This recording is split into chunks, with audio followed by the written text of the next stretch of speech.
এনসিপিটা আসলে তৈরি হয়েছে কিন্তু ডক্টর ইউনূসের মাধ্যমে। উনি এটার পিতা, ওনার দল এটা। তো সেই দল দিয়ে ওনার কিছু প্রত্যাশা ছিল, এই দলটা তাদেরকে এক জায়গায় নিয়ে যাবে। ওনারা তো দল গঠনের আকাঙ্ক্ষা অনেক আগের থেকেই, আগের বার ফেল করছে। এইবার উনি চাইছিল যে উনি রাষ্ট্র ক্ষমতায় আছে, উনি একটা দল করবে, এই দলটা ওনাকে এক সময় একটা জায়গায় নিয়ে যাবে। আনফর্চুনেটলি এই দলটা বেশি আশকারা পাইয়া এবং এই সময় এদের বয়সজনিত সমস্যার কারণে এরা মানুষের মধ্যে সেই ধরনের একটা পজিটিভ ইমেজ ক্রিয়েট করতে পারে নাই। কিন্তু ডক্টর ইউনূস সাহেবের তো একটা প্ল্যান আছে, ওনাকেও তো একটা সেফ এক্সিট থাকতে হবে। উনি তো একসময় এখান থেকে বেরোতে চাইবেন। দেখেন 111 গভর্নমেন্টের সময় যে মঈনুদ্দিন ফখরুদ্দিন, ওরা কিন্তু যাওয়ার আগে একটা সেফ এক্সিট বানাই নিছিল। আওয়ামী লীগ গভর্নমেন্ট কিন্তু তাদেরকে সুন্দর করে বিদায় করতে পার করে দিয়েছে। তো এদেরও তো একটা সেফ এক্সিট লাগবে ডক্টর ইউনূসের। তো উনি চিন্তা করছেন যে এই সেফ এক্সিট হবে এনসিপি। বাট এনসিপির কর্মকাণ্ড উনি বুঝছেন যে এদের জনভিত্তি নাই।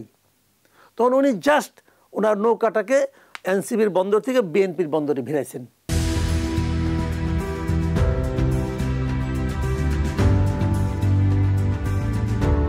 যে বিএনপি আমাকে সেফ এক্সিটের ব্যবস্থা করে দিবে, ঠিক আছে।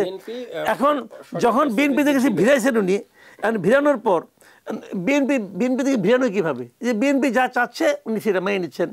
এখন এই জিনিসটা আবার এনসিপি পছন্দ হচ্ছে না। এনসিপি বলছে যে আমারে তুমি মাঠে নামাই দিয়া এখন তুমি আমারে চিনো না, এটা তো হয় না।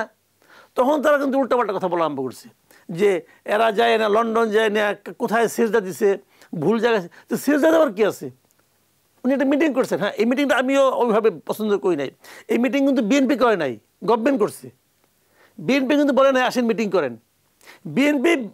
বিএনপিকে রিকোয়েস্ট করছে গভর্নমেন্ট যে আমরা একটা মিটিং করতে চাই ওনার সঙ্গে।